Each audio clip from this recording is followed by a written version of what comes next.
नमस्कार दोस्तों, आज की हमारी कहानी है 3 राजकुमारियाँ। हस्तिनापुर नरेश शांतनु और उनकी पत्नी सत्यवती के 2 बेटे थे, चित्रांगद और विचित्रवीर्य। शांतनु का एक और पुत्र भीष्म चित्रांगद और विचित्रवीर्य का संरक्षक था। जब शांतनु की मृत्यु हो गई तो चित्रांगद को राजा बनाया गया, लेकिन वह भी एक युद्ध में मारा गया। इसके बाद विचित्रवीर्य को राजा बनाया गया। एक दिन सत्यवती ने भीष्म से विचित्रवीर्य की वधू तलाश करने को कहा। भीष्म काशी नरेश के दरबार में गए।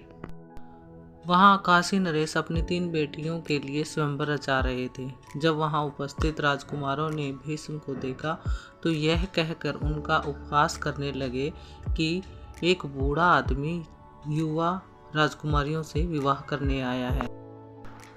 इस पर भीष्म को क्रोध आया। वे तीनों राजकुमारियों का हरण करके हस्तिनापुर ले गए। पहली राजकुमारी अम्बा ने उससे कहा कि वह तो साल्व राजकुमार से विवाह करना चाहती है। भीष्म ने यह सुनकर उसे साल्व राजकुमार के पास भेज दिया।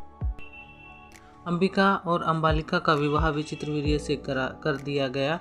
एक दिन अंबिका और अंबालिका अपनी दासी के साथ व्यास ऋषि से मिलने गई। व्यास ऋषि बहुत ही क्रूर थे। अंबिका ने उनका चेहरा देखा तो वह डर के मारे आंखें बंद कर ली। व्यास ने उन्हें श्राप दिया कि उनका बेटा अंधा पैदा होगा। जब अंबालिका ने व्यास ऋषि को देखा तो वह डर के मारे पीली पड़ गई। व्यास ऋषि ने कहा उसे पीला और दुर्बल पुत्र होगा। दासी निर्भय होकर व्यास ऋषि से मिली।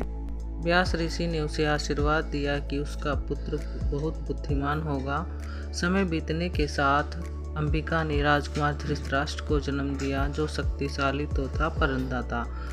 अंबालिका ने पांडु को जन्म दिया, जो महान धनुर्धर था लेकिन दुर्बल और पीला था। धृतराष्ट्र बड़ा था लेकिन अंधा होने के कारण उसे राजा नहीं बनाया गया। राज्याभिषेक पांडु का हुआ। दासी का बेटा विदुर बहुत बुद्धिमान था, उसे मंत्री बनाया गया। दोस्तों, कहानी अगर पसंद आई तो इसे लाइक कीजिए, शेयर कीजिए और मेरे चैनल को सब्सक्राइब कीजिए। धन्यवाद।